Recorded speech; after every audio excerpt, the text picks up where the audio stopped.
Okay. Okay, so hopefully that's okay, you can see that. So thank you, Annabelle, for the introduction. I'm delighted to join you today, and I'm just obviously looking to try and enlighten you a little bit on the diverse industry of agriculture and the career opportunities that it offers. So if we look at, I'm just going to look at covering today a little bit of the background agriculture, feeding a nation, why choose a career in agriculture, career routes and the future by 2050. So if we look at a definition of agriculture, it can be the art and science and business of cultivating the soil, growing crops and animal husbandry. So that's sort of raising, breeding livestock, and more commonly known as farming. So the evolution of agriculture, I thought this was kind of interesting, just a bit of a reminder as to how important and when cultivating crops first started, roughly 10,000 years ago. It was seen as the first agricultural revolution here, right at the start, progressed obviously quite considerably to then the second agri-revolution was mid-17th, and into the late 19th, where obviously more new agricultural practices came in, which was new technology, crop rotation, selective breeding, seed drill, steam engine, etc. All of it made everything more efficient and productive. The third agri-revolution, as it would known, would be here about the 20th century. And that was more like genetic engineering, including biotechnology, to today, we're at sustainable agriculture. And we're obviously looking to reduce our farming footprint on the environment as well. So it's a hugely progressive sector. And this is even more so as we continue to go forward. So just a bit of a reminder as to why and it is so important, but agriculture is fundamental for our human existence, and no more than perhaps we've seen earlier this year as well with COVID, in terms of how fragile it was in terms of looking at food production and its supply chains as well. It raised the profile of farming and food security, and it also kind of raised awareness with consumers to kind of think about, and as a reminder, where food comes from, and that's from hardworking farms. And again, it does get community a bit more engaged to buy local. So here, if we can see, like Scottish agriculture directly employs 67,000 people. It's obviously connected wider in terms of Scottish food and drink manufacturing sector, which employs more than 44,000, and indirectly over 350,000 jobs. Here's a few stats, just as a little bit of a idea for the scale of the operation overall. So of course we've got our cereal production, we've got all our livestock in terms of your cow, sheep, pig herds, your dairy farms of the 950 and the volume of milk they're producing 1.7 billion. Your potatoes and vegetables, and obviously looking there, the bottom corner, we've got the supply and the food and drink industry that's worth 15 billion. Now that's also forecasted to double to 30 billion by 2030. The UK is only 60% self-sufficient in food, so it does mean that we do rely on imports as well, but it's even going to become more vitally important that we can become more food secure on local home produce. So as a little bit of setting the scene, why choose a career in agriculture then? So I see it that there's 7 key reasons as such for that, and I think I'd just like to go over a few of those and summarise. So endless possibilities. Now I know this is quite a busy graphic here in terms of looking at career options, but it's really just to show the range of different job roles within the industry. There is a common misconception that agriculture is just working on a farm. And that's definitely not the case. So, you know, as we can see here, we've got some of them will pick out their farming. You've got a field operative, harvest manager, tractor driver, which is probably what more people think of farming, agriculture. But you have got the whole all the functions, which a farmer does with wearing multiple hats, probably on a daily basis, if they are then speaking to somebody commercially, if they're selling the produce away, if they're arranging transport for something. But you've got engineering side, you've got IT, production, marketing, human resources, finance, everything is all involved within agriculture. And ever more so as well when we look at here, when you think about greater within the supply chain. So again, larger producers, manufacturers, packers, everything that's connected within agriculture, really that there are just such a vast operationally as well, but a range of opportunities. And that also includes the agri-supply sector, like we're saying, looking at inputs. So machinery, crop protection, products, animal feeds, fertilizer, seed.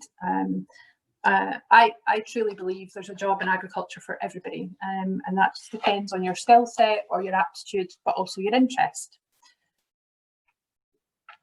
So 4 other key reasons here. Great employment rates. It is an ageing workforce within agriculture.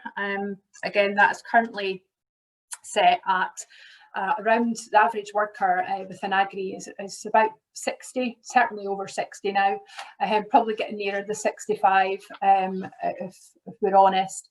And there's going to be a great replacement demand, and Scottish Government and Skills Development Scotland predicts about 27,000 workers will be required in the next 10 years, simply for replacement and looking at succession.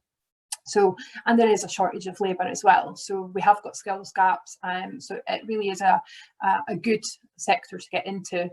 On the opposite side of that, strong long-term prospects. For that reason, because there is skills gaps, there is high job security rates compared to other industries. And again, if we look at an ever-increasing global population that's going to exceed 9 billion by 2050, we all need to eat, and we're going to have to continue to be able to produce food for everybody. Experience is not essential. So again, I think many people think you have to come from a farming background to get into agriculture, and that's certainly not the case. New entrants are vital. We need new blood, fresh talent. We need them to come with that sort of new ideas to challenge the way things are done, and just really you know, we need to attract the brightest and the best as well, with a range of skill sets. And obviously the office is hard to beat. So you get to enjoy the beautiful outdoors, countryside, physical activity is good for your health, fresh air, etc. So a lot of the jobs are outdoor working, and yes, it can be tough in the winter, but there are a lot of other benefits as well. So more so is probably looking at, it's a progressive and innovative sector, agriculture. So again, agricultural technology has changed rapidly over the last 20 years. There's been latest developments, obviously science and engineering, look at how to produce food so it's cheaper, safer, more efficient, but also how to respond to climate change and also to improve environmental protection. So some of the pictures here that we've got, we can see, like, we've got drones technology, which is ever increasing and getting used more commonly. We've got precision farming techniques using GPS systems, robotics. So we have got the broccoli harvesting robot in the middle there that selects the broccoli when it's absolutely the right size for picking. We've got fruit picking robots, salad picking robots, milking robots, and we've also got, like in the side here, vertical farming, which again is another new development that was in conjunction with James Hutton Institute there. And we've got our first commercial vertical farm that's getting opened in Aberdeenshire this year. And that will hope to produce about 70 tonnes of leafy salad, vegetables and herbs annually as well. And then obviously, last but not least, we've got livestock, GPS chip, which looks at tracking location and health and things as well. So very progressive industry. It's also rewarding. So again, that's one of my previous young apprentice there. But overall, you have got average salaries in agriculture that exceed the national average. And you know, there are, I think something as well, again, could be a misconception, perhaps thinking that it's poorly paid. That's not the case when you look at all the different job roles. So a bit of an example, you can have a stock buyer that could be anywhere from 18 to 25,000 starting. An urban farmer could be 20 to 50,000.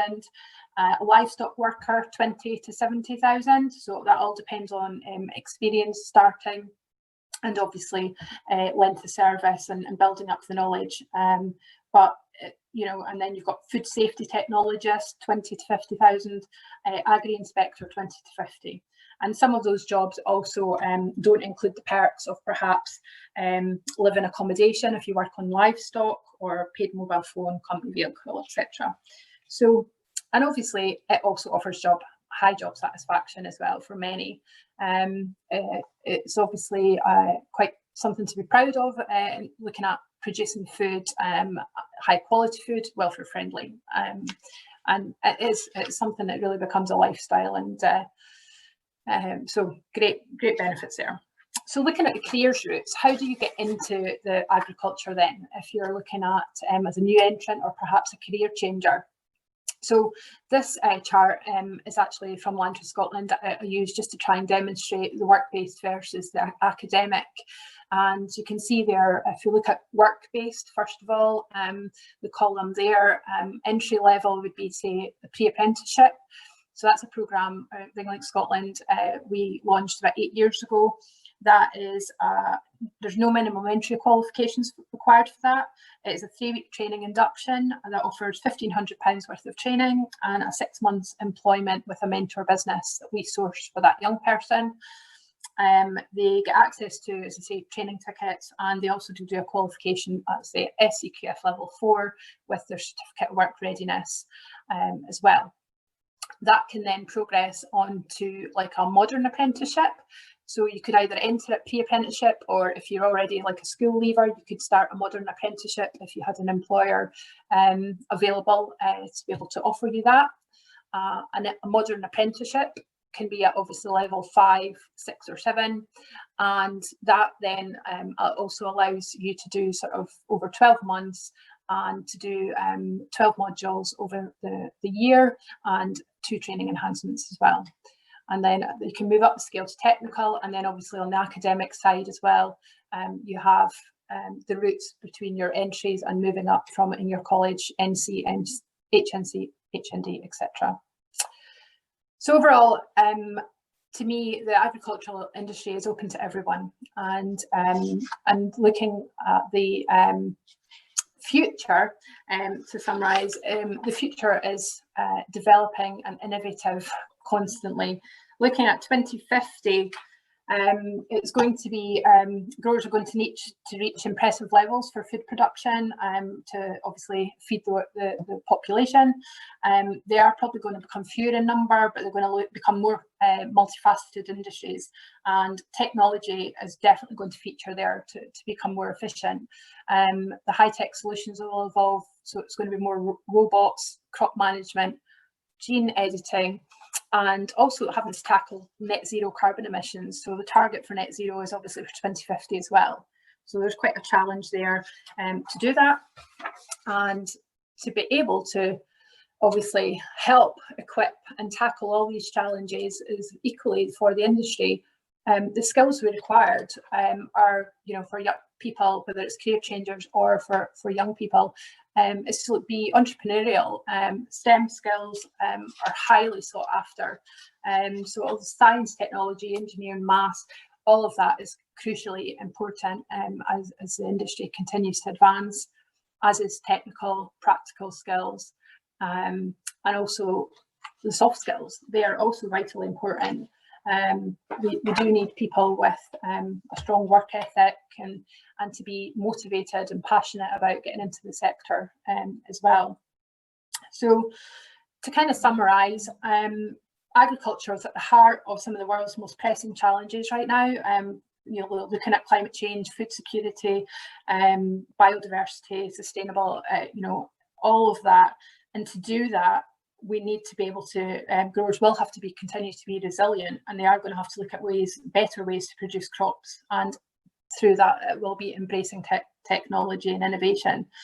So demand for entrants is at an all-time high, and the challenges can only be tackled by having sufficient people with the right skills and the right roles, and new talent is vital to face the next agricultural revolution that we see that lies ahead. So thank you for listening.